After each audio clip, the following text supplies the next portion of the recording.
All right, well, good afternoon and welcome to the March 23rd Finance Committee meeting of the East Bay Regional Park District.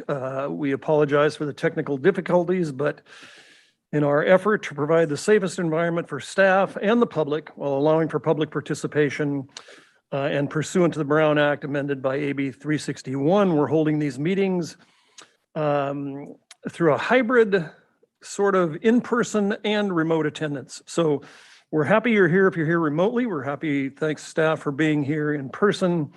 There are a number of ways we want you to participate in the meeting. We like it when you participate in the meeting. There are a number of ways to do that. And after 2 years, I still haven't memorized them. So I'd like to call on our recording secretary, Connie Swisher. Could you give us information on how people can view this meeting, participate in the meeting, and how they can do that? Definitely would like to.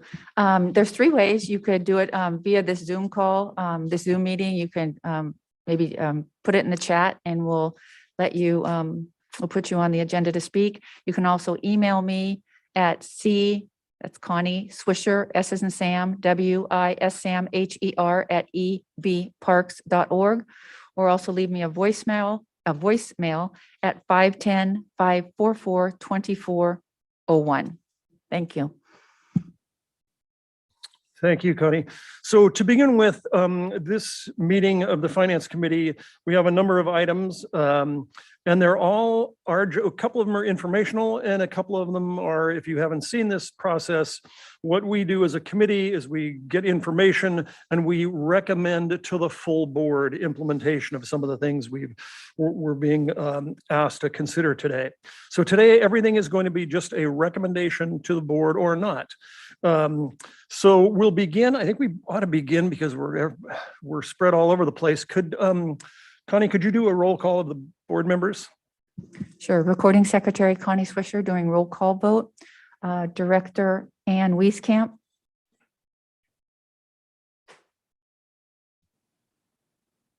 Oh, I see that she's here. She might do. So I'll Director Elizabeth Eccles. Present. And Director Chair Dennis Waspy. Here. Thank you. Ann, if you're around, Ann Wieskamp, if you're having technical difficulty at any time, please break in because we really need you here. Just let us know you're here. And I guess, would somebody like to introduce some staff members here? Great, thank you. Yes, thank you, Director Waspy. I'm Deborah Auker. I'm the Assistant General Manager of Finance and Management Services. And there's many staff here today, but I'll introduce a few of them. We have with us Lynn Burgo, our General Counsel, Jason Rosenberg, Assistant General Counsel. We have Allison Cook, our AGM of Human Resources. And let's see, I know we have some members of operations. We have Ruby Tumber here, and then also many members of the finance department staff, including Deborah Spalding, Christina Crosby.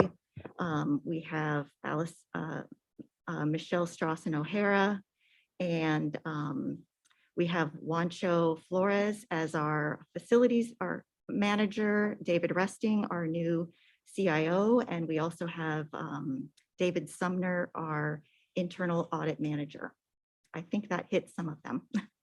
Thank you. All right, and as I can see on the screen, we have a couple of guests, so welcome everyone. Let's move to the first item, which is an update on improvements to the East Bay Regional Park District Deferred Compensation 457 plan, which is an informational item. All right, good afternoon. Can everyone hear me okay? All right, let me pull up the presentation here. Oops.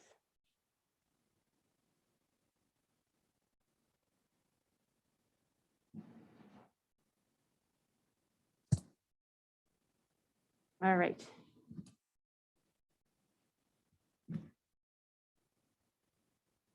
Trying to advance my slide and give it a minute.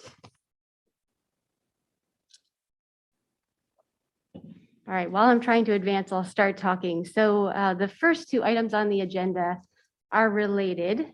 They're both about the Park District's 457 plan.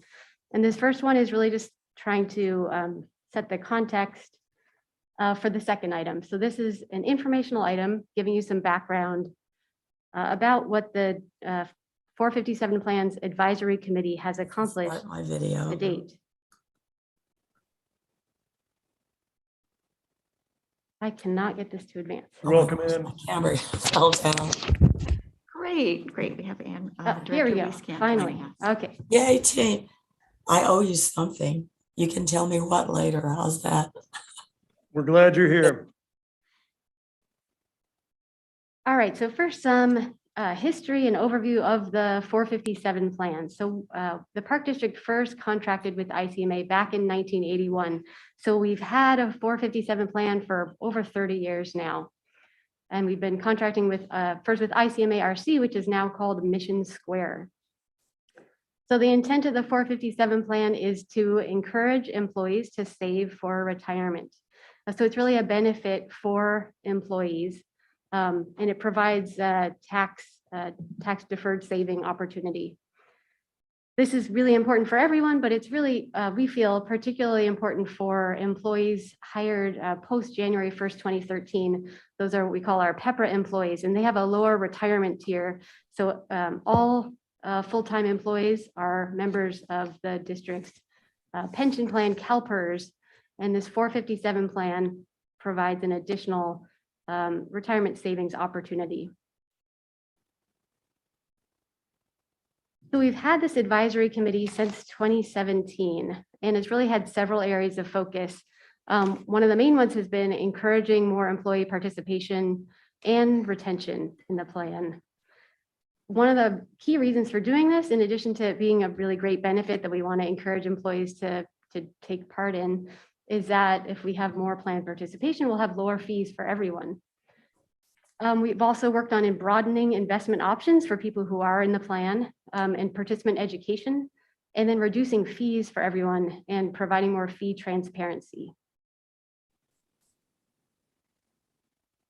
So here's a list of who is on this advisory committee right now. From Human Resources, we have a benefits manager. From the finance department, we have an assistant finance officer. And then we have a member of each of the district's two bargaining groups. So someone from AFSCME and a member from the Police Association. And then we have one retiree member. And here are just a few highlights of what the committee has accomplished to date. So increased plan participation from 50% to 78%. We've also recommended new investment options for participants. So for example, Roth IRA and a 457 Roth. And we've added a brokerage window. So for participants who have an account balance above a certain threshold, they're able to invest in particular mutual funds or even individual stocks. We have increased participant education, for example, during COVID, providing some online trainings. Mission Square has really done a lot of online trainings for employees. We have worked to lower fees from 14 basis points down to 4 basis points.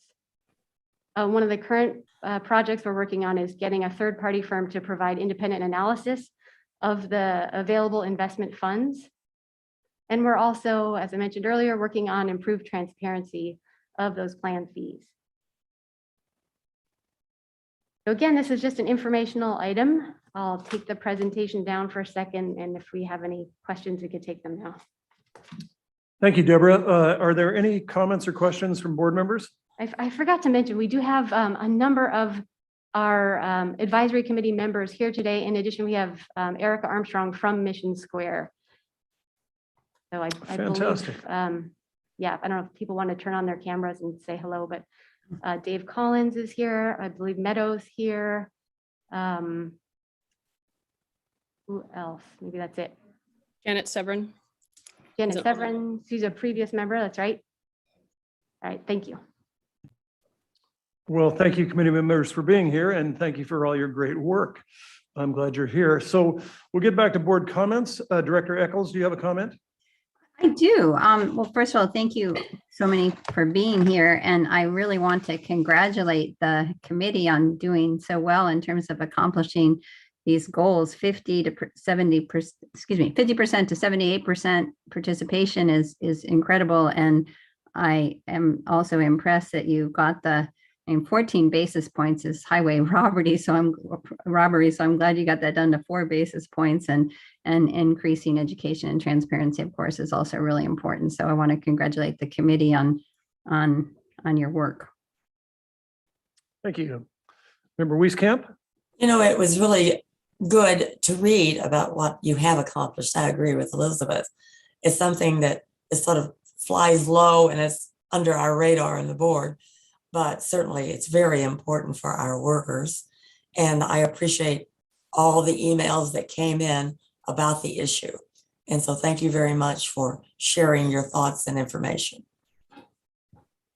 Great, thank you. So, and I would also like to add my thanks. I can say that personally, I'm a beneficiary. I think I'm fairly certain I started in ICMA in 1981 when we started this, and I'm really, really, as a retiree, very, very happy. To the committee, who I didn't even know existed, but I'm glad you're there. That's a number of things in my life are like that. But thank you for shepherding us through this and making for a great retirement. And also thank you for the folks from Mission Square, or as we used to refer to as ICMA. I appreciate it. It's been a benefit to many, many, many employees. So this was an informational item, but I will give the opportunity to any member of the public that would like to speak, or any committee member for that matter. And I'm going to look at my screen. There's a lot of people, so please raise your hand if you know how to use that feature, or just wave like crazy and I'll see you. And I don't see that waving, or I don't see any hands. Okay, let's. I see a hand, actually. Oh, pardon me. Oh, Meadow. Sorry Pardon about that. Just wanted to say thank you very much for the report today. I think this is a really important committee. Really want to make sure that the board is aware of all of the good work that's been going on here for several years now. Erica has been great in helping us get used to our roles in these committees and learning a lot more about it. It is something that can seem a little overwhelming. It's very complex. There's a lot of layers to it, and the roles are very important. So I'm happy that we were able to share this today. In the future, I think it would be good to have the entire committee come and help do like a special presentation. I think that would be great. So I'm happy to be here. Thank you. All right, thank you very much. And once again, I'm seeing no more comments unless proven wrong. Okay, thank you very much. Let's move to the recommendation to revise the Deferred Compensation Committee.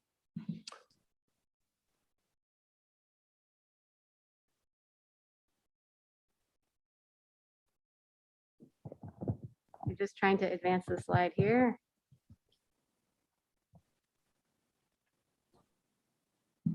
There we go. Okay, great. Thank you. I'm Deborah Ocker. I'm the Assistant General Manager of Finance and Management Services.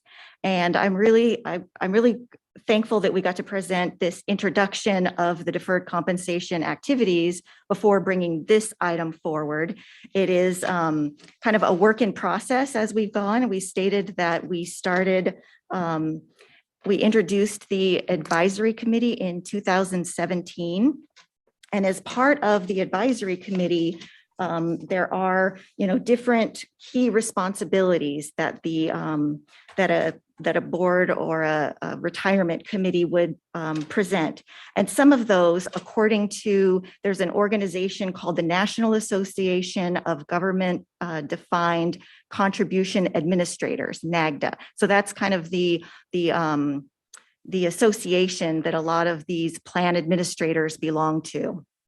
And they put out a lot of public information and education items on deferred compensation administration. And some of the key responsibilities that they outline for a committee would be facilitating and promoting the benefits of the plan among employees and emphasizing the importance of plan participation, designing the plan investment menu, monitoring the investment options, approving plan administrative and investment policies, approving changes to the services and features of the plan, establishing a communications and education plan, overseeing and monitoring the delivery of services, procuring plan services, and providing ongoing input. So as Meadow Darcy mentioned, it's pretty complex sometimes, and this committee has done a lot of education with the help of ICMA. So that's been great.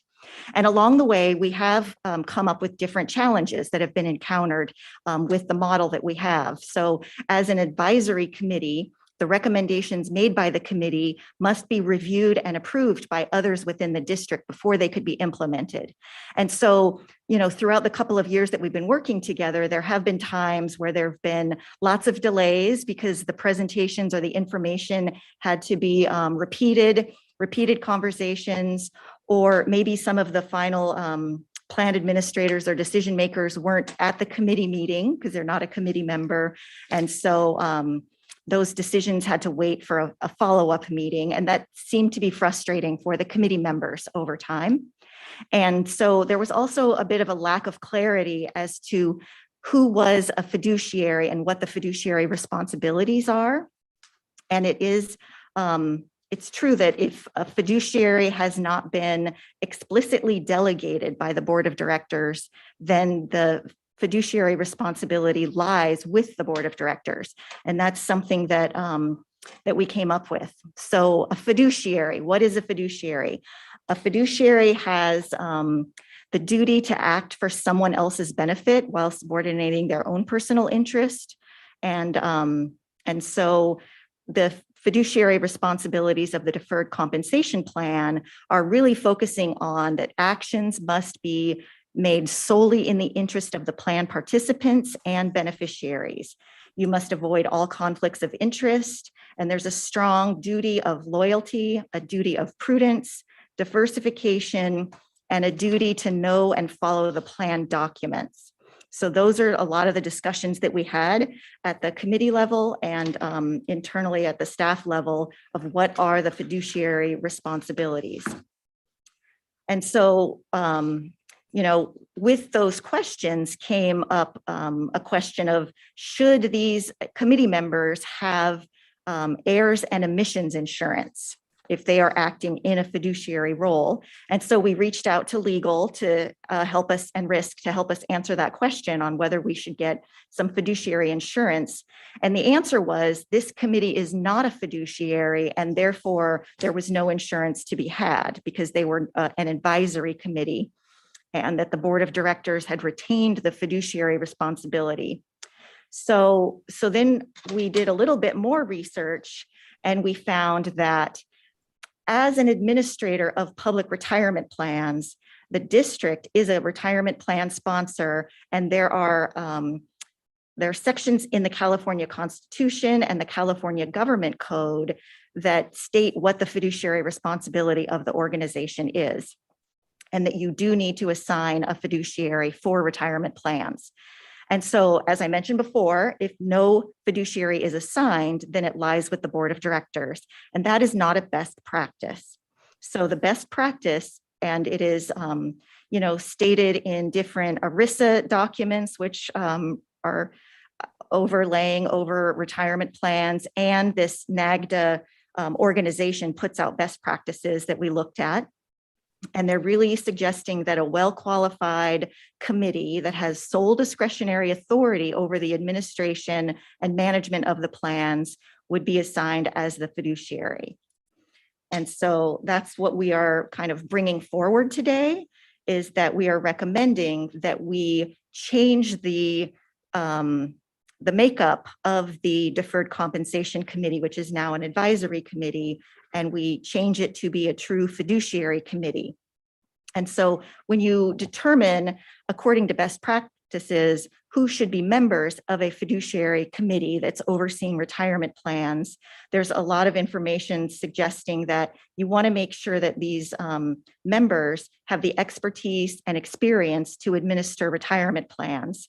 And by looking at job titles, sometimes you can get that by looking at someone that has knowledge or responsibilities over finance and investments, human resources, and legal issues. And so the best practices do suggest that those types of classifications within an organization are deemed to be strong fiduciary committee members. And again, as we've repeated before, the committee members, their job is to act solely to provide benefits to the plan participants. There's not really another objective that any committee members should have. And that also reviewing these best practices, again, it's not recommended that the governing body or the board of directors are the fiduciary. So as I stated before, looking at these best practices, staff is recommending that the committee membership be changed slightly by adding the general manager, the chief financial officer, and general counsel to the committee. So currently we already have the member of human resources, one member of Ask Me representing employees, and one member representing the police association, and one member representing retirees. So this recommendation would basically switch out the assistant finance officer member to the chief financial officer, add general manager, and add general counsel. And so the other thing we would want to make sure we would do is make sure that the board has approved the description of the roles and responsibilities of the decision-making body. And the advisory committee does have bylaws that they've put into place, and they've reviewed them and updated them, trying to make them in line with best practices. But if we change the committee membership and the structure to turn it into a fiduciary, we would update those. And those would be approved by the board of directors. So as we did, learn of this information of the California constitutional requirements and the government code and the best practices, then we did bring this information to the advisory committee several times. And I'm going to turn it back over to Deb Spalding to kind of walk us through some of the committee concerns over this. Thank you. All right, again, I'm Deb Spalding, Assistant Finance Officer. So we brought the information to the committee 3 times in November, in January, and February. And at those meetings, we did hear certain concerns. So we want to provide some of the information about what concerns were raised. One was some committee members were not interested in being a fiduciary. They liked being in this advisory capacity, and they felt like having that fiduciary role would be more than they were interested in. Some committee members felt that changing the committee composition would maybe change the focus of the committee. And as you heard in the first presentation, a lot of really good work's been done by the advisory committee, and they felt that having these higher level management members would change the focus of the discussion and maybe stifle the discussion. And so that was a concern. And then lastly, there was this concern about changing the composition so that there were more management members would dilute the union representation on the committee. And as we'll talk more about this later, but really when you're on a fiduciary committee, you have a role, a duty of loyalty to the plan itself. So that issue of union representation was raised, but we feel that it's kind of like a side issue that's not relevant to what we're discussing here. So these were some alternatives that we've considered, and we're going to walk you through them in some more detail, but just to show you the 3 options. So one is to keep the advisory committee as it is, and then create a second level that would be a separate fiduciary committee, and they would have that explicit fiduciary responsibility. That's option 1. Option 2 would be to restructure the committee, the fiduciary committee, and add some additional members to that committee. And then a third option would be to maintain the advisory committee as is, no changes. So those are 3 alternatives in addition to the recommendation that we're making to you. And again, I'm going to talk through the pros and cons and why we've ended up with our current recommendation. So that first alternative of keeping our advisory committee, but then having a second fiduciary committee, the positive of it is that the advisory committee would be able to continue existing, and it would, as you saw previously, it's functioning well. On the cons side of things, the downside is that it's been inefficient, and as discussed earlier, so we'll have conversations at the advisory committee level, and then when it gets discussed by other members at the more fiduciary level, you have to repeat some of the discussion. And so then sometimes it has to come back to the advisory committee again. So it really creates redundant work and it's not efficient. Second alternative we considered would be adding more members to the fiduciary committee. And so on the positive side, that would ensure we'd have really diverse representation of the plan. On the downside, as we've discussed a couple times, so fiduciary responsibility means you're loyal to the plan. You're really thinking about what's best for the plan, and you're not there to represent a certain group of employees. So adding members in order to have a certain balance of power is really contradictory to the whole premise of fiduciary responsibility.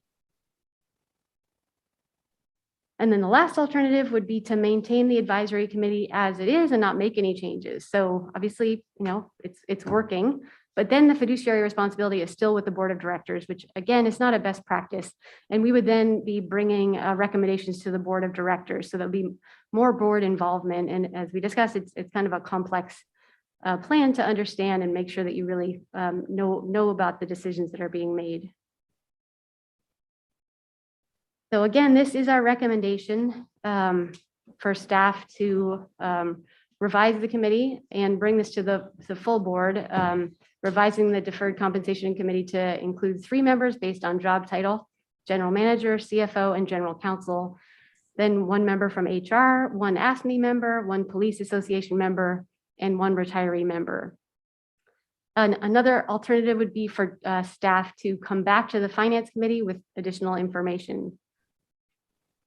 So that concludes our formal presentation. I will take this screen down and then we're happy to answer questions. All right, thank you for your presentation, Deborah. I think what we generally do, correct me if I'm wrong, and I'll do whatever board members would like to do. Usually we ask for board members' comments and then we get comments from people from the public. I personally really don't know much about this, as I've expressed before. I'm a beneficiary of this program, but I just gave you my money and you did great things with it. It would be my wish to hear from the public at this point and then have board members comment and deliberate and recommend. So if I saw 1 thumb up, is that okay with everyone? Is that okay with staff? Okay, then let's do it that way. And once again, the methods of which people would like to participate were listed by our recording secretary. So Connie, do we have any people that would like to speak on this issue? We do have 2 people that like to speak publicly today, Mr. Turner and Meadow Darcy. We've also received several emails that have been forwarded both to the committee members and the board members. And you can still email me at cswisher@ebparks.org. Okay, well, I'm going to gather all the emails and report on them later, but in order to continue, that means there were 2 people that would like to speak. I'll let the first person with their hand up, or who would like to speak first, or does somebody want to speak second? It's any order you'd like. So Meadow or Mr. Turner? Mr. Turner, do you have a preference? Okay, Meadow, go ahead. Hi, let me just put my hand down here for a minute. Okay. Hello, my name is Meadow Darcy. I am the chair of the compensation committee. I have a little speech here I was going to make, but I'm going to make some comments at the end based on this presentation. So I'm going to try to go through pretty quickly. So I'm here to discuss this item that's on the agenda. You've gotten a little bit of background on this committee from the previous presentation. We do have the 5 voting members. We have Monica Celis Alvarez, we have Deb Spalding, Ben Guzman is the PA representative, myself, I'm the AFSCME representative, and Dave Collins is the retiree representative. The HR manager and the CFO are also regularly invited to our meetings as non-voting guests. However, due to staff turnover and scheduling, they haven't been able to attend regularly. I am one of the founding members of this committee, attending the first meeting in 2018, and I'm one of only 2 district employees that have attended the 5-day National Association of Deferred Compensation Administrators, or NAGDA, training conference. Our committee has been very successful in meeting quarterly, receiving fiduciary training, assessing strengths and weaknesses of the plan offerings and the plan sponsors, which is currently Mission Square. A major accomplishment was revising our bylaws to establish a participant outreach committee, an administrative fee subcommittee, and allowing for alternates and proxy voting to ease scheduling difficulties. We also voted to have auto enrollment for new employees to help especially our PEPRA folks realize the benefits of investing early in their careers. We voted to include a Roth option of investing, allowing for tax contributions to balance out after-tax contributions to balance out retirement portfolios. And we held an information booth at the last safety fair to educate members about the committee, how to get in touch with their representative, and where to find minutes of our meetings. Our subcommittees are currently working on planning outreach activities and greater transparency of basis points and fee reporting. And the survey results that you've seen here today are a result of the committee's work to survey plan participants and track the progress of our initiatives. Last Friday on March 18th, the Deferred Compensation Committee members received the packet for this meeting to be held 3 business days later. The packet included a recommendation by district management to revise the membership of the committee by adding the district's general manager, district counsel, the chief financial officer to the existing committee. None of the non-management members of this committee were aware this was being placed on the agenda today. If recommended and approved, this proposal would shift majority of our control of our committee to district senior management, leaving a minority of members directly representing the interests and funds of actual employee participants. Remember, this plan does not contain district funds. This plan consists of member contributions. The Deferred Compensation Committee the Deferred Compensation has always been very open to ensuring that we conform with current law and best practices regarding fiduciary responsibility. However, this current proposal raises serious concerns about potential conflicts of interest and the independence of the Deferred Compensation Committee to provide oversight of participant funds. If you do a word search of independent of the staff report, you will see independent occurs multiple times throughout the document as a best practice. There are reasonable alternatives that responsibly address both the need to designate fiduciaries for the plan as well as provide balanced oversight for the participants. Those were just discussed. Some of those were just discussed by Deb Spalding. However, this is kind of where I need to speak a little bit. I have never seen the slides of this presentation, although I'm the chair of the committee. The vice chair, Dave Collins, has never seen the slides of this presentation. This really came as a big surprise to us. We had discussed this in meetings and expressed our concerns and ensuring that the committee remained independent. And there are several concerns that we have with this plan.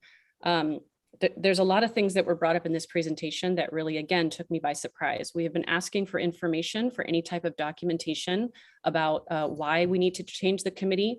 We've asked for more educative materials to provide us with that information. I have pulled up the best practices of the NAGDA Association, and I do not see the specifics that are quoted in the staff report here. To me, if you quote something from best practice, then you need to quote it and give the source of that reference. There also was presentation about alternatives that were considered and the pros and cons. That was never shared with the committee. So it feels as though this is being decided by senior management. And this was a beautiful committee that was working together so well. And I have no problem inviting other people within the district to participate and advise us on this committee. But when it happens without notice, when it happens as a presentation by management instead of a presentation by the committee, it starts to feel like, I don't know where this is going. So I'm asking that the board please defer recommending this to the full board until we can return to the committee and have this discussion amongst the committee members. I also am asking that we be provided with any source documentation and legal opinions to help the committee better understand any concerns that district management has about the committee. And at minimum, we believe the established Deferred Compensation Committee should be consulted and our recommendation included in the consideration of this matter. Thank you.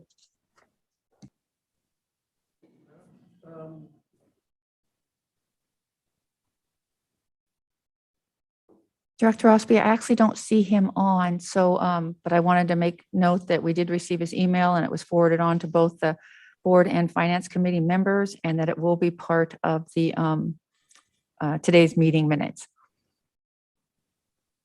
Okay, and then so there are no other members of the public that would like to speak. I can't hear Dennis. Oh, I apologize. That's Oh, okay. I thought my Great, so- hearing was going. So if there are no other members of the public who would like to speak, I do have a number of emails. I think they're good ones. I don't know what I know in some cases we read the emails. I don't know, and I do know that the email was asked in one case to be given to board members. I don't know that because we're meeting, I have it in my hand, one email. I don't know if other board members received the emails from Ted Radosevich, Meadow, Travis Turner, and Anja Bray. Did you receive all of those? Yes. Elizabeth, did you get all of Yeah, those? I'm not sure I received the last two, and they may have, if they just came in, I might have missed them because I was in other meetings this morning, but I did receive the ones from Meadow and Ted and also from Ben Guzman. Okay. Help, And Deborah. Yeah, Dennis? thank you for raising your hand. Do we have a desire to read them, or do you feel satisfied with what's the gist of what these folks are saying? Well, if they're short, you could read the last two because I have not heard them. And I do think it looks like Dave unmuted, so maybe he does want to speak. I'm not sure if you can see his Dave Collins' iPhone. There's Dave. You came up. Would you like to speak, Dave? Sure, if you can hear me. Can you hear me? Yes, Yeah. please. Thank you. I'm sorry I was lagging trying to find a way to raise my hand. It's been a while. So first, I'm Dave Collins. I'm a retiree. I'm the former Assistant General Manager of Finance Management Services. I've gone to well over 300 Finance Committee meetings in my years, but I've had a really great 6-year break where I haven't gone to any. So hi, Ann and Dennis. Nice to see you again. And Elizabeth, nice to meet you. As the only actually independent member of the committee right at this point, I'm not an employee. I'm simply here to represent the best interests of the retirees and for all the participants. I agree with what Meadow brought forward. I think the committee is quite willing to entertain all manner of ideas, and we certainly understand that the fiduciary issue has come up and needs to be addressed.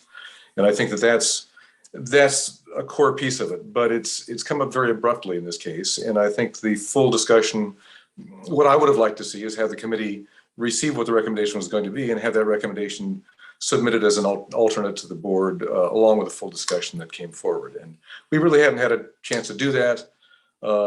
There's more ideas out there, and I think some of the issues haven't been fully, the issues of the current proposal haven't kind of been fully realized. And I would welcome larger discussion of that as well. But again, I think the committee is doing great work. I appreciate staff support. Both Deborah's and company are great. It would have been nice to see the GM and chief counsel there if they were going to be part of the committee in the future. So again, I'd be happy to weigh in, but I think at this point, what I would be asking is the committee to defer this and ask that this come back. The Board Finance Committee defer this and that it come back before the Deferred Compensation Committee for a full review and fleshing out some of the alternatives that have been discussed today, pros and cons, and have that presented back to the committee for some action. So, Thank you, Dave. Thank you. Thanks. Get your comments. Okay, so I guess the request was to read the emails. I'm hoping that we're talking about the one from Ben, or tell me the ones you got. You got the one from Ted and from Meadow. Yes, okay. I've seen Ted's, Meadows, and also Ben's. So it was just, I think there were just a couple more that came in this morning that I didn't see. Darn it. The two very long ones. Okay, I'll read them. Or I could read them quickly to myself if you want to take a pause, if I'm the only one who hasn't heard them, but Well, it won't hurt if you'd like to read them, please do.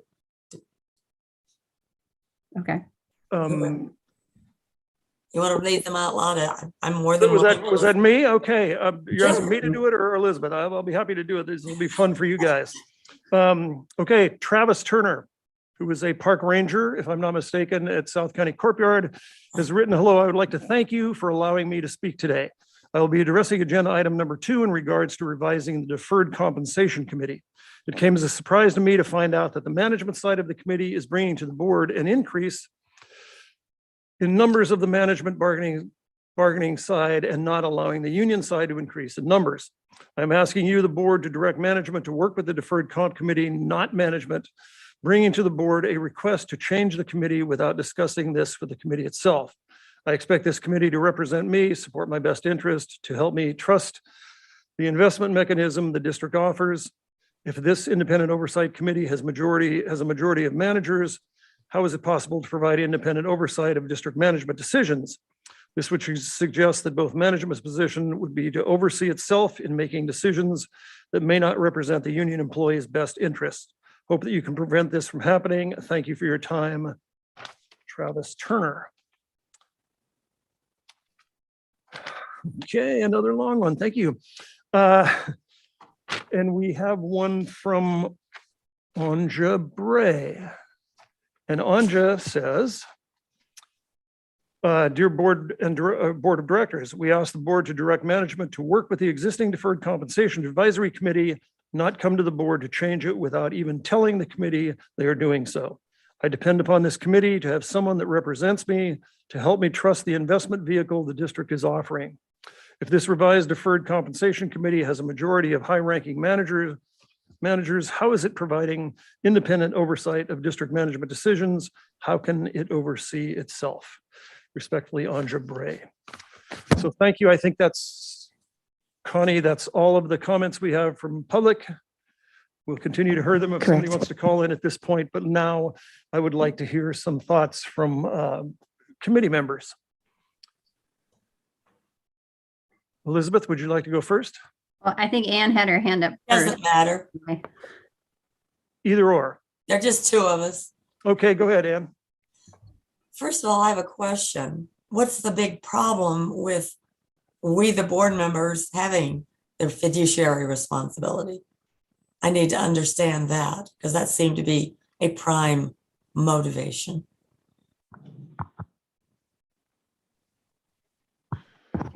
And are we the only organization that has this? This is Jason Rosenberg, Assistant General Counsel. To that question, there's a two-part answer to that. The first is, this is in front of the board now because the board is the fiduciary right now by default for lack of identifying a specific fiduciary. The board in 2017, by the 2017 resolution, created the advisory body, but did not give the body full discretionary authority to make plan decisions. So ultimately, this will become a board action one way or the other. So that's why this is in front of the Finance Committee today, depending on whatever the Finance Committee today directs staff to do. So that's why it's here today, is because this is right now a board decision.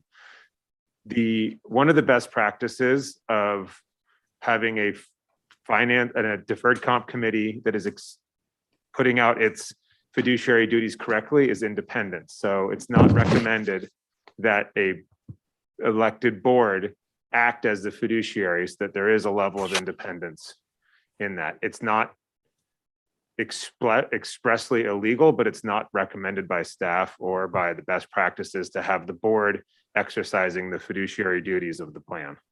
Does that answer those questions? Well, God, it almost seemed to me that always we had to take responsibility for such things, but are we the only ones that do this? Well, you are correct in that the act of forming the committee is a fiduciary act. So the prudent selection of committee membership is critical because by selecting plan fiduciaries, that in itself is the board's fiduciary function. So that's kind of the principal act of creating the committee is all the fiduciary duties that you need to exercise when forming a committee. So fascinating. It just strikes me that ultimately the whole thing is in our laps. I certainly appreciate all the comments that came from people who serve on the committee. Obviously, they're much more knowledgeable than I about what's happened to make all the changes, and I appreciate them. And they seem appreciative of where things have gone. Starting with Dave Collins, it was good to see you again. I understand change coming, but I really fail to understand. Perhaps it was just not thinking through it, not to present this to the committee before coming to us. It seems certainly appropriate to go back and have a discussion, because I certainly do understand the concerns that were expressed. But I appreciate the committee, appreciate all you've done for those you represent, because honestly, you've done well and you've represented staff members quite well. Those are my thoughts at the moment. I'm open listening to Elizabeth and Dennis. Okay, should I go ahead, Dennis? Yes, please. Okay, great. Well, first of all, thank you very much for the presentation and for the work that's gone into this. I really appreciate everyone coming to the meeting today, Meadow and Dave, and all of the people who wrote in as well. This is an incredibly important issue, and I think one that needs to be looked at very carefully. Obviously well, maybe it's not obvious, but I do support the goals of us being in line with best practices and having clearly established fiduciary duties. I think, Anne is correct in one sense that at the end of the day, it does rest with us, but I would rather not be the direct fiduciary for the employees plan. I don't think that's the appropriate role of a board member, at least from my perspective. And I do again want to compliment the committee on really accomplishing the goals that it set out to meet, and not only accomplishing them, but really I'm based on what Deb presented earlier, really knocking it out of the park. So I think the committee has done an excellent job. So for me, I think it's incredibly important for all of the stakeholders, and particularly representatives of the employees, all of the employees, both the represented employees as well as management, obviously, to be involved in creating a new model for best practices. And so unless someone can tell me why this has to get done today, I would certainly be in support of deferring it and asking staff to work closely with the represented groups to come up with something that both meets best practices and folks are comfortable working with. Right.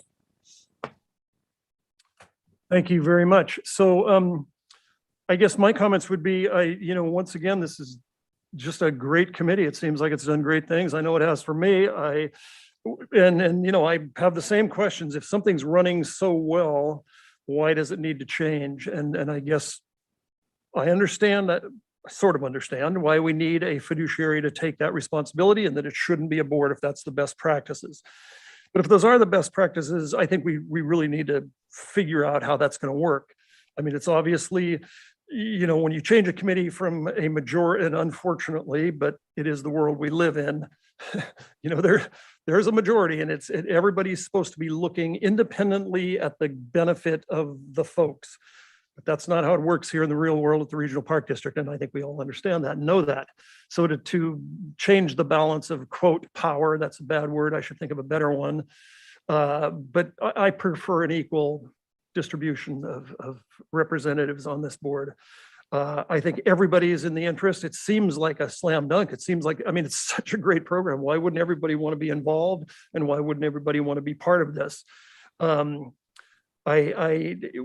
question was, could all of the board, all of the members of the committee be fiduciaries? And I guess there was some talk about some don't want to do that and some do. And once again, I think that would be something that we could work out because there's no immediacy at this. There's no reason to do it really quickly, in my opinion, or I haven't heard anything that would make us want to act really fast so that we do have time.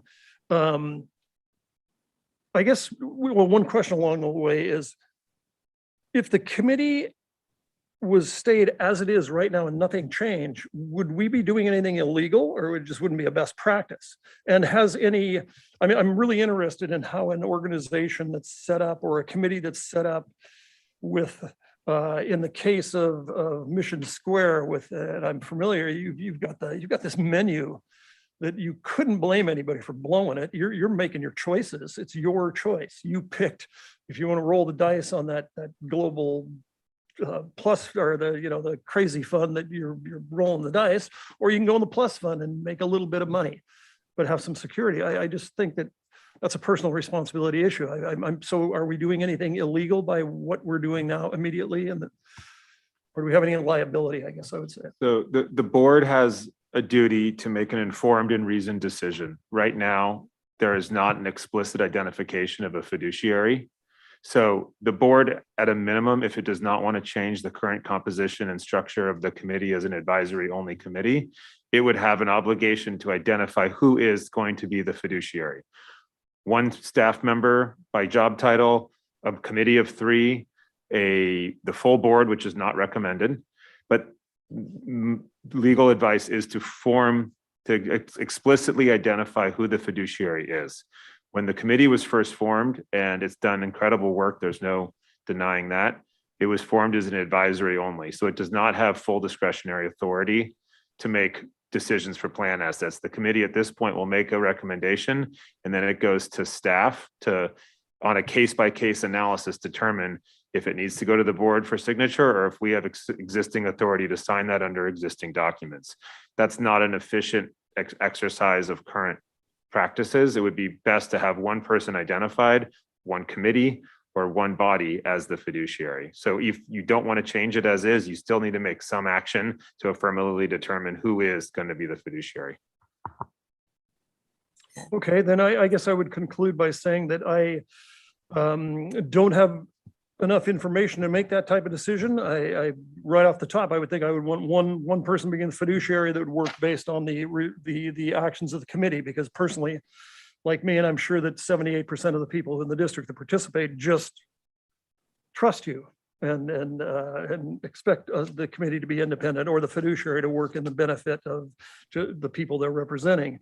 So, it comes down to me. I'm totally in favor of deferring this decision and referring it back to the Deferred Compensation Committee for a discussion of these incredible issues that you seem really up on, Jason. And for me, it's the first time I've heard them. So, I've done this once before, and I see the darts come at me, but God, I'd sure like to see a couple of board members be on this committee. I mean, I know it's crazy, but let's call it ad hoc just till we work this out. Or maybe committee members, that would be the last thing they would want. But I think you could educate board members also, and that would be an opportunity. And I think it was Meadow that recommended board members go to that NAGDAC conference to learn about what's going on. And I don't think that would hurt anybody. Education, in my opinion, doesn't hurt. And I personally wouldn't want to be interested in that, because I base all of my investment in my life on trust. But I'm sure there's some board members that would be really, really very interested in this and be part of it. That's for another discussion, and that's for the committee discussion. I wouldn't want to be involved in that at that level, but once again, it would be my recommendation to defer and refer to the committee. So this is listed as a non-action item. Would it be just winks and nods amongst the 3 of us to suggest that we ask you to do that? Yes. Or do we do a formal vote, or?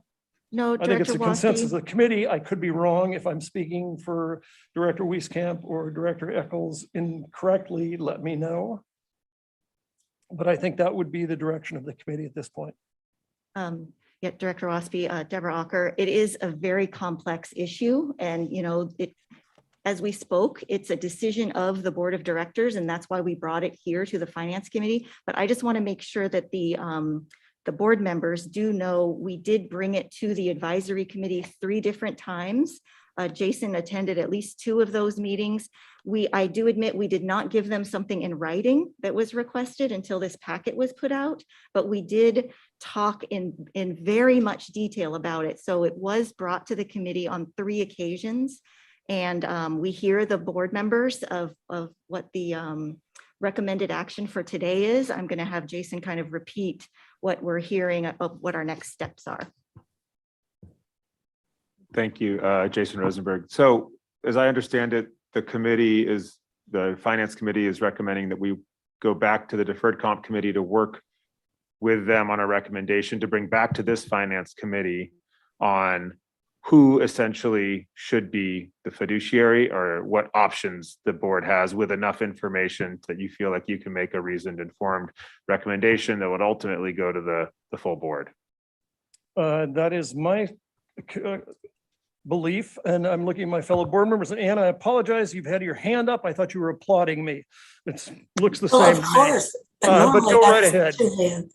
Normally that's 2 hands. I think sending it back is great. I think we should say, if there are alternatives to be offered after that discussion, come back with finance with those. So there's a choice. To me, that makes sense. I just want us, I agree that it would be great to be doing best practices, but I would like a comfort level from this committee, if at all possible, on where we go. Director Eccles, anything? I think that was, both of you, I think that was very well put. I think one thing that might also help the discussion is a little more analysis on the best practice and what constitutes best practice, and what, on what basis did we or the team, the staff, decide that, okay, this is what's needed, so I would just be, I think it would be helpful for us and also, for the Deferred Compensation Committee to understand, what is the source of some of that, or better understand, let's say, what is the source of that determination that this is what's needed to be in line with best practices. Okay, well, then that is what the committee would request. Jason, I think you summed it up very, very well, and I think the committee agrees. Thank you for all of the speakers that were here. Thank you for your incredible work for all these years. And I look forward to productive meetings in the future. Do we need a roll call vote? Just point of order. Do we need a roll call vote on this, or is it? It's just information. I don't think so. This is Bija direction. I mean, it's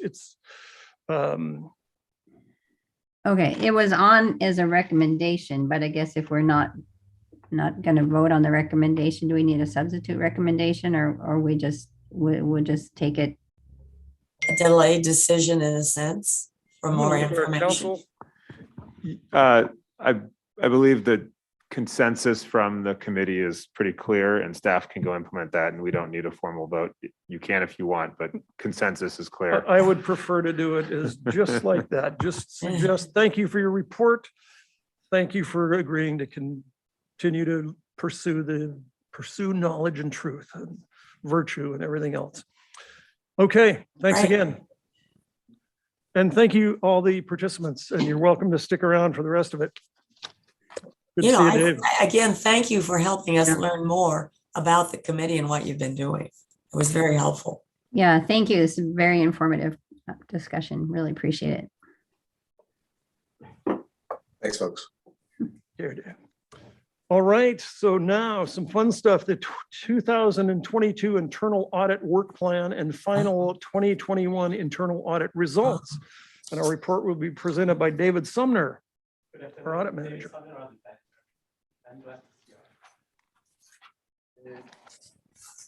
As you have already been I try to minimize my presentation so you can get with the next meeting that we have scheduled for Untitled Chapter. So please bear with me, and if there is any questions, please ask me. I believe within the agenda item I have provided sufficient information and detail about every aspect that has happened during the I can't hear him. particular question, I'm certain they are good service to another. So basically,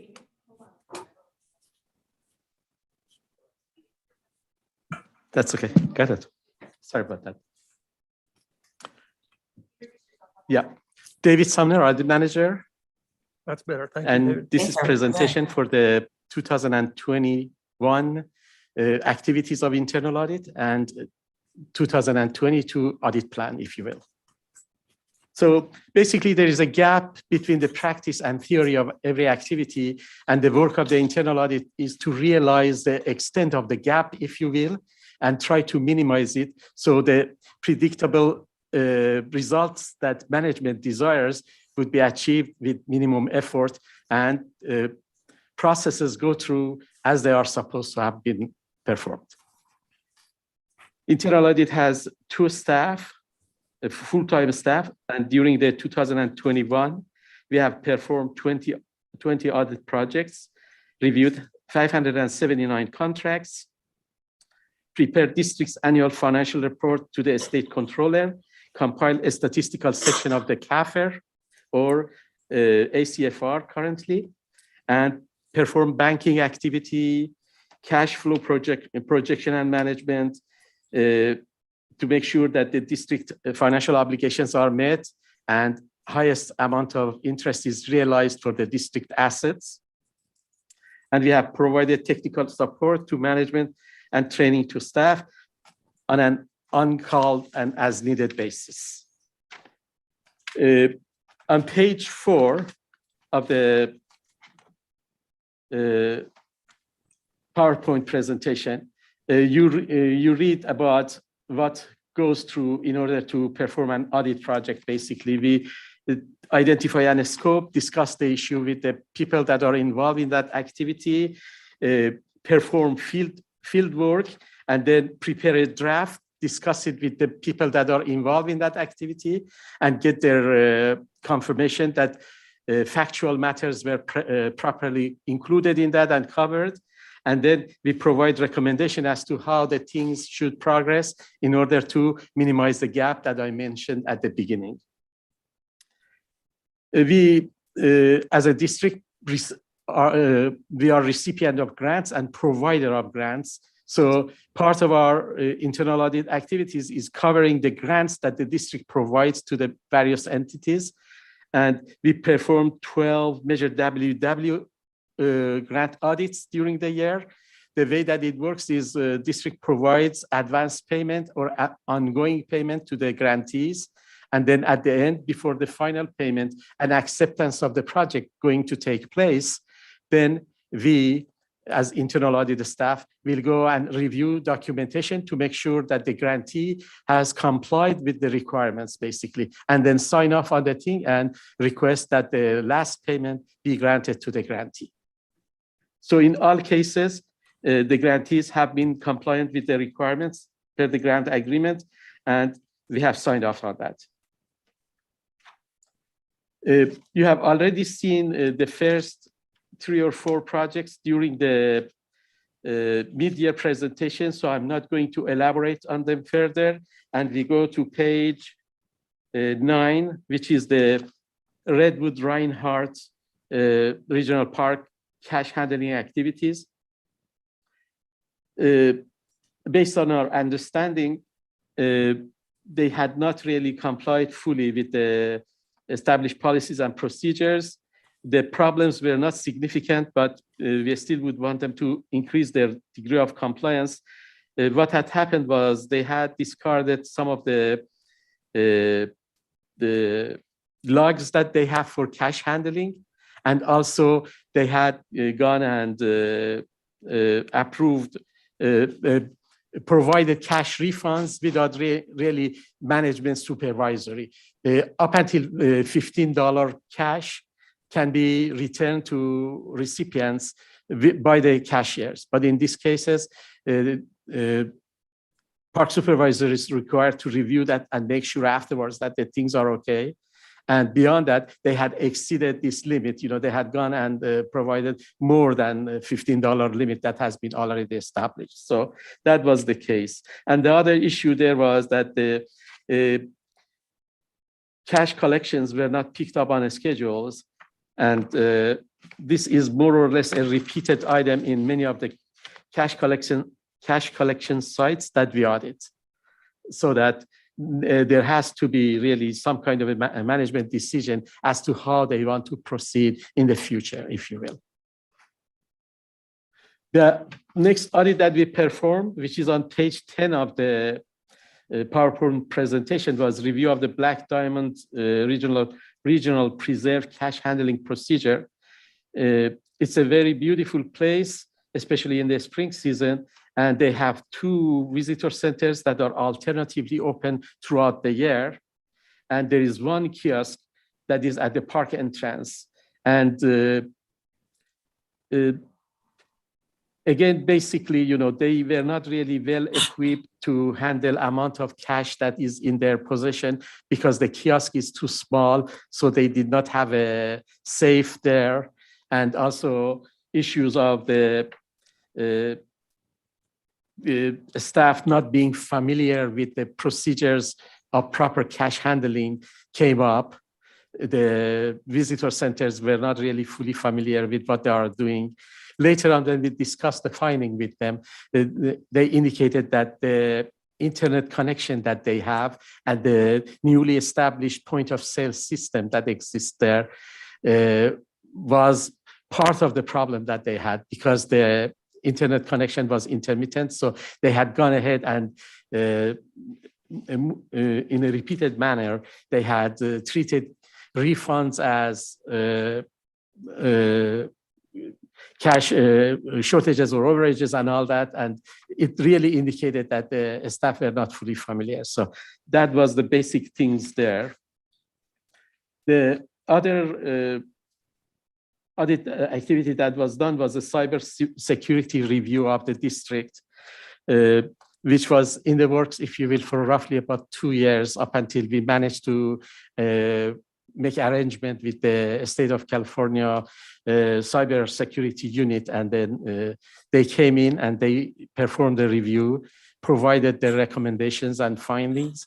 And I believe with the departure of the former information systems manager and the employment of the new one, the district is fully in place to handle the issues that have been identified, and we are pursuing the resolution of the potential weaknesses, if you will. So that was the issue. And then we performed a review of the Crown Beach cash handling. This was the second time that internal audit has reviewed the activities of cash handling at Crown Beach. Regretfully, due to the transition of the park supervisor there, many of the weaknesses that were identified in the former audit had remained at the time, and they have been not taken care of properly. One of the significant issues that I believe leadership would decide upon is that they did not have adequate staffing for their kiosks. And as a result, I realized the reason. Basically, they have a hard time attracting part-time cashiers for the location, right? So as a result of this, what has happened was throughout the years, every year, the number of days that they are open for the parking kiosk has been reduced, and amount of time that is spent by the cashiers there, I personally believe it was not adequate, really. They were closing around 3 o'clock, 3:30 or so, while the incoming crowd for the parkings were continuing up until 6, 7 o'clock at night, if you will. So there were a number of issues that have been indicated in detail in the summary that you have at the agenda item. And hopefully in future, they will have adequate staffing there to handle spend more time collecting cash from the people that are coming, and there would be lesser and lesser of these issues. Some of these transitions, some of these problems were really true because of the transition and because of the lack of familiarity of the newly appointed park supervisors there that had repeated. Like district cash handling procedure clearly indicates when there is transition of the staff that have cash handling responsibility or oversight of cash handling responsibility, they would have to document transition of the custody of assets, which in this case had not happened for 2 consecutive change in the park supervisor.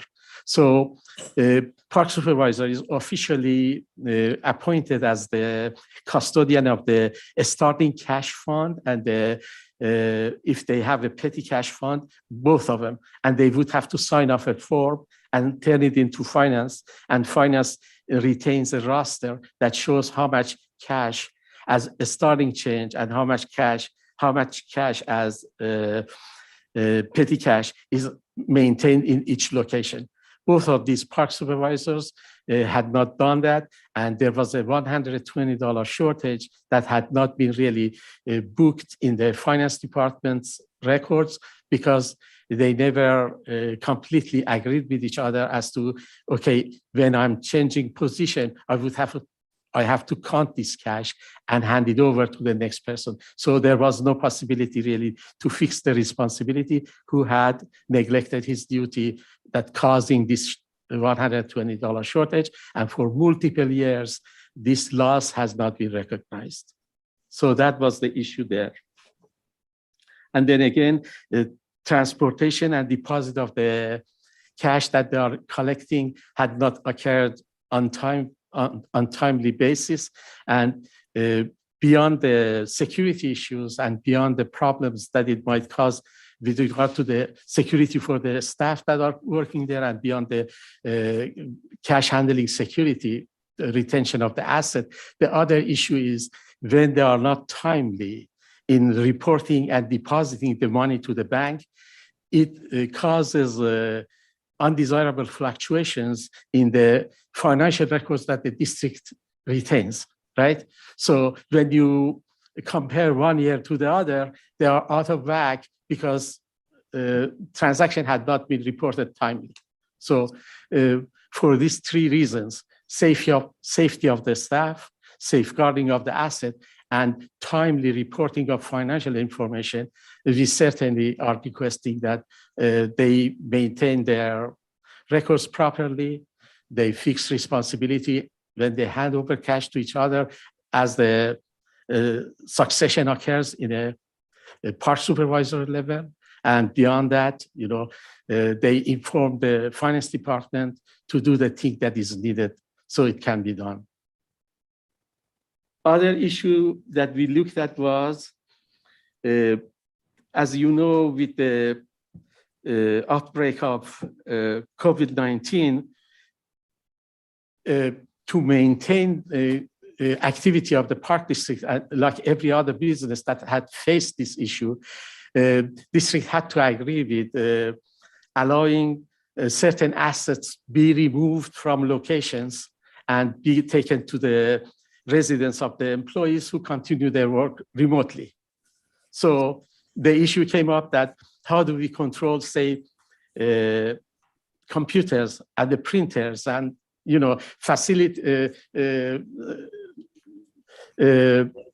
hardware or material that has been taken by the staff. And at the request of the chief financial officer, I took a look at this. We did have procedures. We do have procedures, basically, that we maintain records of these kind of things. But because of the things that had happened, it had not been really properly organized in a manner that we have established procedure that by following this or by not following this, again, we can fix responsibility. So because of that, the recommendation is that we do have to memorialize the proper practices in this way for maintenance of the records of the assets that are moved from location to location, and that would be done at a later time. And certain things that are under certain equipment that are below certain dollar limit are not being recorded properly because we have the fixed asset recognition threshold of 5,000 or 25,000, or depending on what it is, right?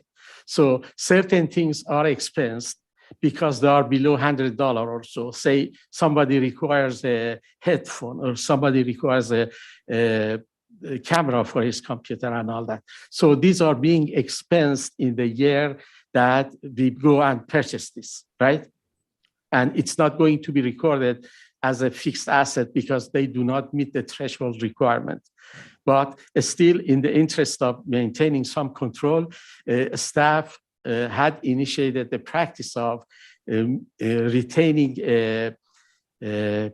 Excel worksheet to indicate that, okay, if somebody went and bought, say, 10 headphones, who were the recipients of this? So these are the things that would have to be worked out really for the, if you will, future crisis that we might face with. But the general practice of district has been sound in requiring that the fixed assets would not be removed from the locations unless they are pre-authorized by a supervisor and properly documented. And as such, we will have to modify requirements at a later time. Beyond that, I do know that information system manager or supervisor or chief information officer was using a software, by subscribing to a software, was able to pinpoint every software and every computer system that is connected to the district network. This was called Land Sweeper. So I studied the issue a little bit. I realized that the program has a lot more capabilities that has not been taken advantage of. And hopefully with the new chief information officer at place, we will have a more advantageous and more complete list of all the fixed assets that are connected to the district network. That is a necessity if you want to maintain our cybersecurity firm and all that. So the district has it, but the Land Sweeper program has a lot more capabilities that has been used up until that time. So the recommendation is basically that we would have to give time for the acclimation of the new chief information officer, and after that, the things would be in greater more details. I'm at your service if you have any specific questions. Deborah. You mind? Deborah Ocker, Chief Financial Officer. So thank you, David, for your detailed report. As we know, the audit charter does make sure that there's a good level of independence for our independent audit team. But just to provide a little bit of a management response to some of the more recent items, I just wanted to touch on the cash collection audits. I know some of the themes that come up regularly are things that we are constantly working on. The need for additional training, and part of David's work is training. We also try to have finance staff provide additional training to new employees and have regular cash handling trainings put out there. So that's one area. Getting the deposits to the bank, deposit of revenues, that has been something that we probably need to work on. When we did our most recent request for proposal for banking services, we looked into courier services, but it was just very costly and there was no way those couriers were going to be able to get out to our parks on a regular basis. And so we will continue to look at what is some good alternatives to making sure that deposits are made timely. That's kind of a recurring theme. And then also upgrading technology in the cash handling. We've done a lot of work in that area by getting what you call connectivity to the kiosks. So you might have heard us repeatedly say we have now more than just cash registers in all of the visitor centers and more in the kiosk where possible to have either Wi-Fi or direct internet connections so that we can use our automated programs for cash collections. So we've made improvements in that area on the cash collection side. And then on the two IS items, We do have our new CIO, Chief Information Officer, David Rusting, on the call if you had any questions. He did have an opportunity to review these recommendations from David. I don't know if you guys have met formally, but we definitely shared the recommendations, and he's aware of some of the policies that we can put into place to improve our practices. And the last thing I wanted to point out is that I met with our general manager, Sabrina Landreth, and she, as our newer general manager, wants to make sure she's more involved in the internal audit process, specifically related to the management response area, to make sure that she can help with implementations of some of these recommendations. So David will be meeting with her on a minimum of a twice a year basis to go over the recommendations and implementation. So just wanted to highlight that. Thank you.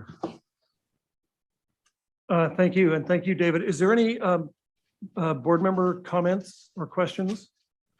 Member Wieskamp? I'm just going to say meticulous as ever, David. Thank you very much. We God really depend on you to do it correctly. And Thank that helps the district. Thank you so much. Thank you. You're welcome. Yeah, likewise, no questions, but wanted to thank you for your very careful and diligent work. It's really important to get this right. So appreciate your help on this.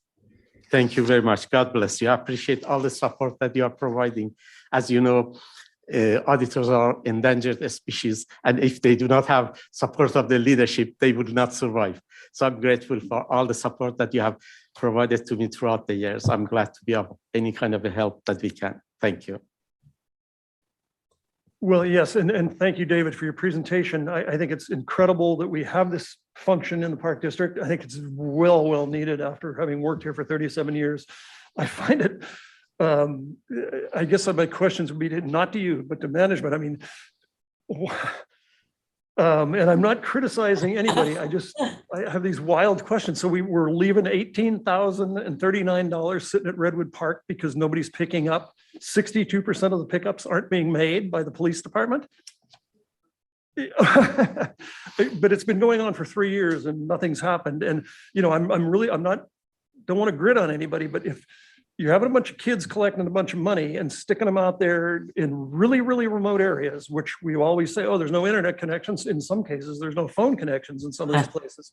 And I know we're not storing money in the kiosks, but good Lord, if some bad guy reads the stuff here, our agenda packet here, that's an opportunity.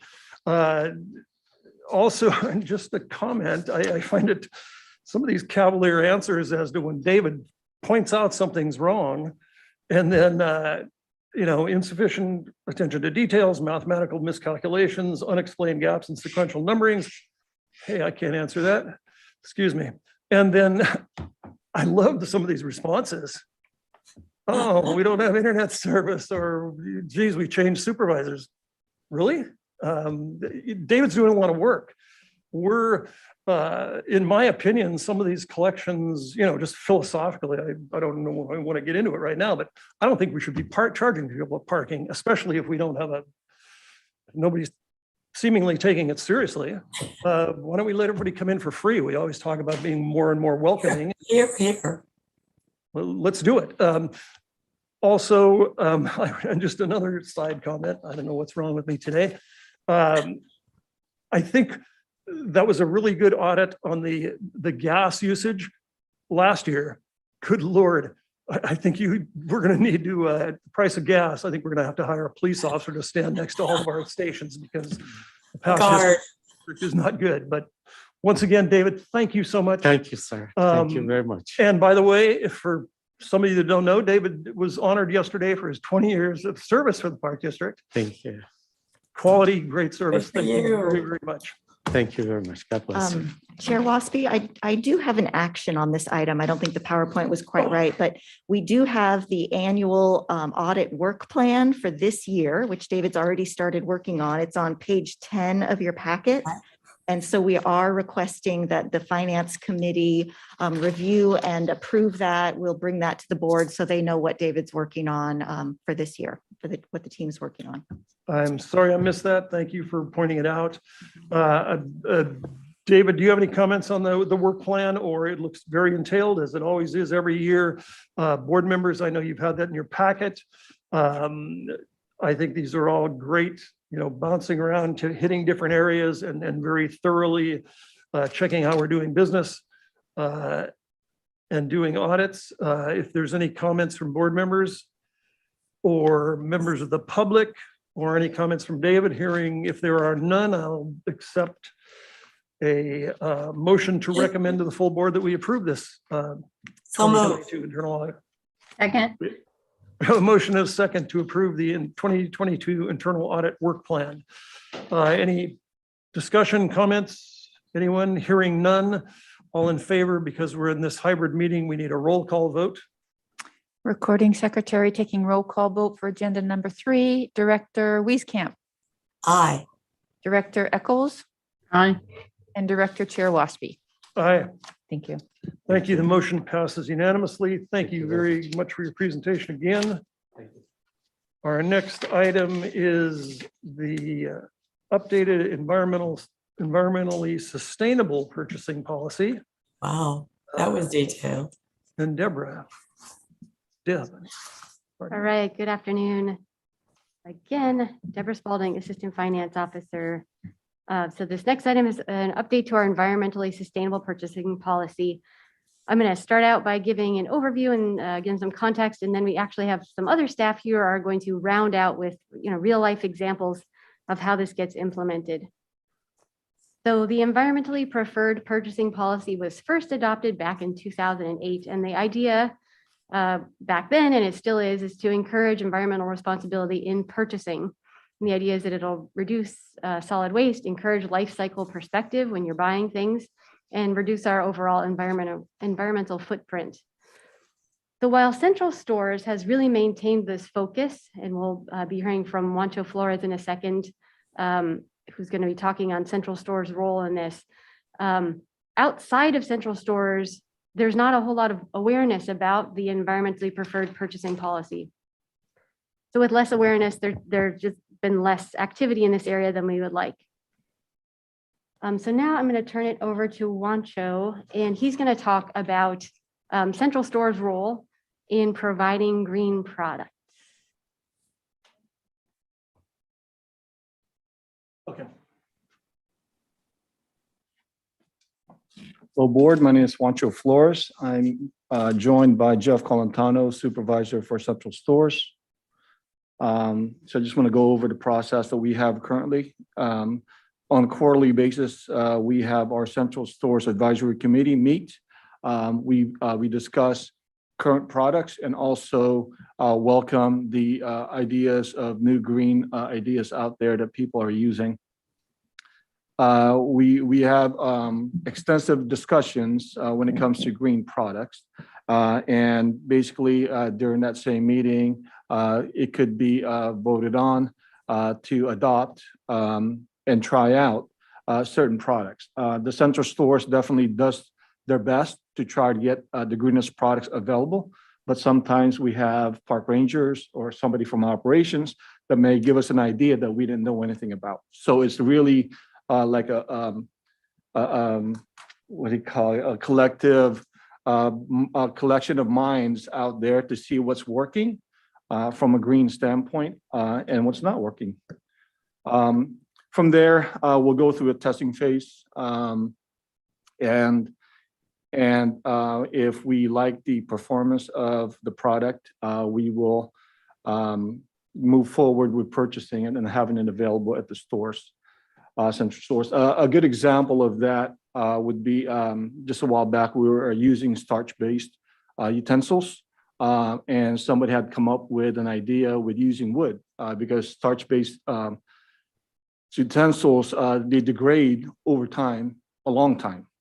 So we wanted to narrow down that amount of time for the degradation of that product. So we're starting to transition into wood cutlery products. We currently still have some starch base, but once we go through that inventory, we'll be 100% wood-based cutlery. Nitrile gloves as well. We're going from rubber to more of a biodegradable gloves. There's still some opportunity there because I'm sure there's still some rubber compound in those gloves, but it's still the best biodegradable gloves that we can get. Let me go on to the next slide. Here are three current high demand, high volume type products that we currently have. We have the toilet paper, 100% recycled fiber, post-consumer fiber. It's Green Seal certified, so meaning it's controlled by the Green Committee, or it's a federally controlled, but we're making sure that's 100% recycled fiber that's being used there.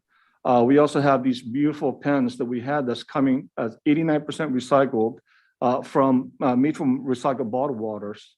And the great thing about these pens, they're also recyclable. And also the refills are also refillable. And one of the biggest challenges that we have, and maybe challenges, let's look at it from a half glass full standpoint. Biggest opportunities we have, and the biggest opportunity we have would be from plastic bags that we currently use today. This is something I didn't know about until about a couple of days ago, that the plastic bag that we use currently right now is 30% post-consumer recycled, made from 30% post-consumer recycled. 45% are coming from industrial recycled. What that means is basically plastic waste that's recycled into this plastic bag. And then this is just just hot off the presses. We're actually not using any more virgin materials. We're making these plastic bags. Now it's coming up as 30% post-consumer waste, and then 70% are pre-recycled content. So everything that's going in that bag is all recycled materials. Any questions with that? Any questions, comments from board members? Just terrific. I'm a real Nazi about this. I don't know what's wrong with me today, but these plastic bags that we use in droves and thousands of them in the Park District every year, they may be recyclable, but I guarantee you not one of them is recycled, because you put garbage in them and then you put them in a dumpster and they go to the landfill. So every single one, it could be the most recyclable product in the world, but the regional park districts, in fact, throws them all away, every one of them. So it's a nice thing to think of, but we can't recycle those bags. It's impossible. So, Sure. I mean, and there's great alternatives. I mean, hopefully people are studying just throwing your garbage in a garbage can and having it picked up by a machine. Yeah, we continue to look for alternatives. Central Stores is committed to doing that. Out of actually food for thought here, out of 1,300 SKUs that we carry at Central Stores, 30% are grain-based material, over 400 SKUs. So we continue to try to get be green. And with the work with the team here, I think we'll make progress on a yearly basis. Thank you. Oh, so that's your end of your presentation. Thank you so much. I apologize. I thought it was just. Okay.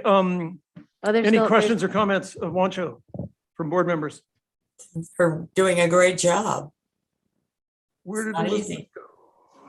Okay, Elizabeth. I'm here. You probably just can't see me with the thing up. But thank you. Likewise, thank you very much. I really appreciate your attention to detail, because all of these things add up to make a bigger impact. So I really appreciate how you're staying on top of this and making sure that as many products as possible are environmentally friendly. Yeah, thank you. And I just want to recognize Jeff Colantano.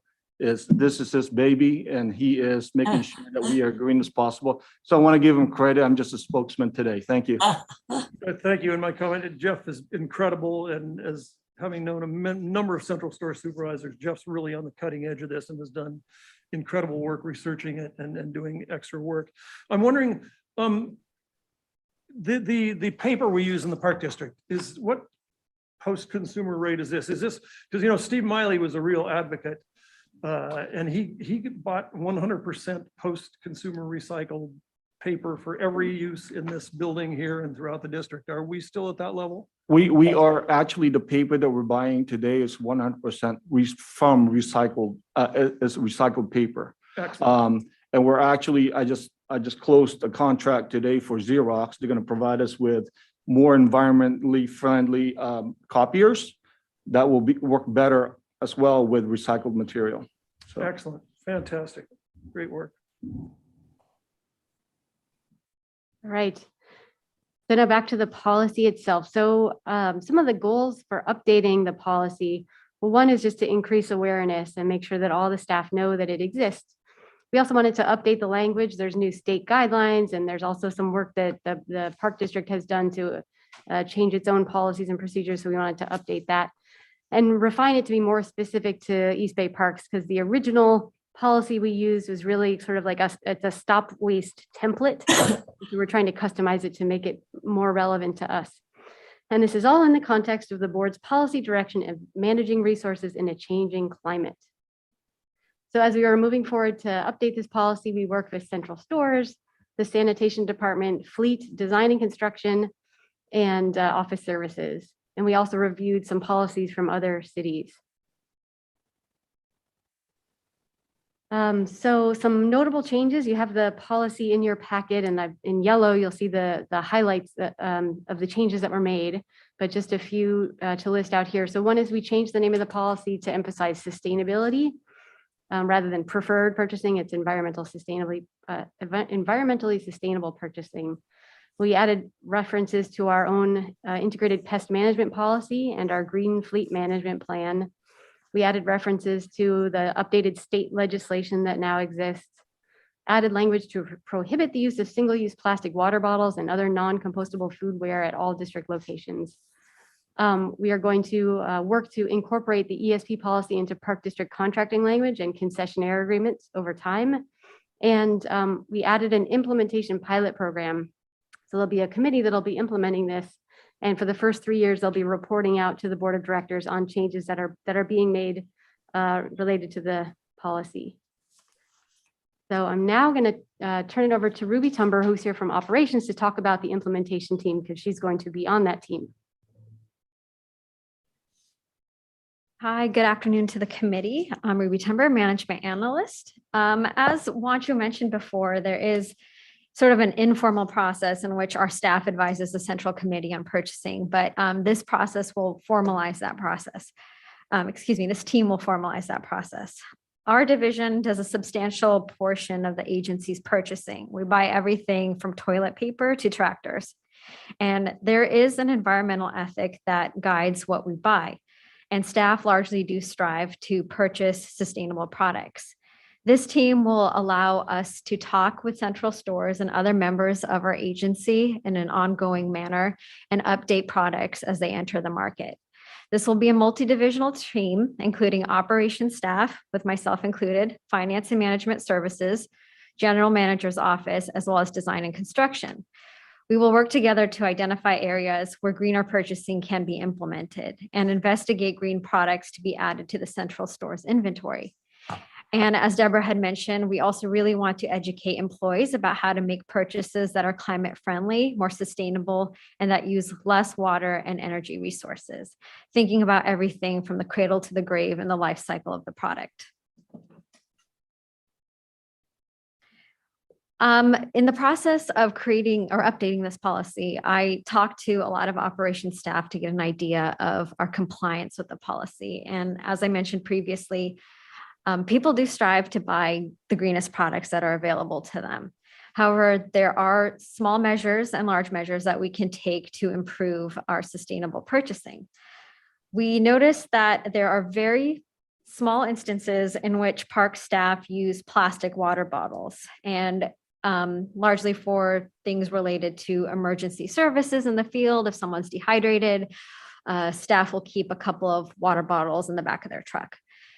In that case, we suggested using canned or aluminum water. Those have a longer shelf life, and those products are recyclable in a way that the plastic bottles are not. We have gotten comments before about using compostable garbage bags, and we hope to pilot different bags to determine their efficacy in the field. This policy is great, when it comes to looking at things from an environmental lens, but we also want to make sure that they're operational and have efficacy in the field. We also want to add 2 or more 2-yard dumpsters, and we want to overall, as we said before, update staff on this policy. We want to continue implementing and improving the green fleet strategy and continue switching over our small tools from gas to equipment whenever it's possible. Those are more of the short-term things. Long-term, business services is going to work with our concessionaires to develop multi-year waste management plans, waste reduction plans. And currently we have 2 visitor centers that are certified green businesses, this building, as well as Jason's equipment shops. And we want to expand that to other visitor centers and parks as well. We also want to continue upgrading our infrastructure, and that is truly a long-term project. We can't exactly put LED light bulbs in some of our old fixtures. So those things need to be updated over time. And we also need to add more EV stations if we want to supply a sustainably fueled fleet. And I will turn it over to Deborah. All right, so we are requesting a recommendation to bring this to the full board. And that concludes our formal presentation. We're happy to take questions and comments. All right. Questions, comments from board members? Keeps plugging away, don't they? I admire the constant effort, even on tiny things. And they seem to always be saying, we're not stopping here. There's more we can do.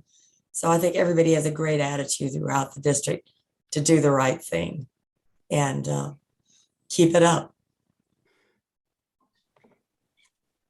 Member Ruckles? Yes, I agree. Everything from toilet paper to tractors. I like that. So, yeah, excellent presentation, and really excited to hear about the new multi-divisional team, because I think that having this be more holistic and looking across all of the different parts of the park district, you will end up with a more, not only more effective policy, but also a more, a better implemented policy. So that's I think all of that are great steps in the right direction. So thank you so much. Yes, thank you. And just a couple of questions. So in this iteration of trying once again to figure it out, did we consult with Stop Waste? I know you said you referred to their template, but did we go and ask for their help, which is what they provide to agencies? We did not consult them on this policy. However, I know part of the plan for the implementation team is to work with Stop Waste. I know that's been discussed. Deborah, do you have more you want to say on that?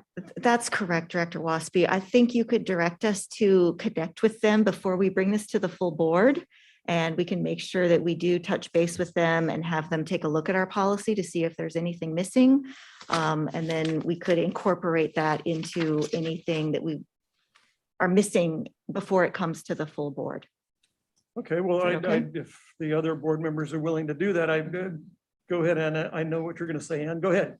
No, it just dawned on me as I go for walks along trails. I keep seeing these lovely little bags left for some special reason by the trail.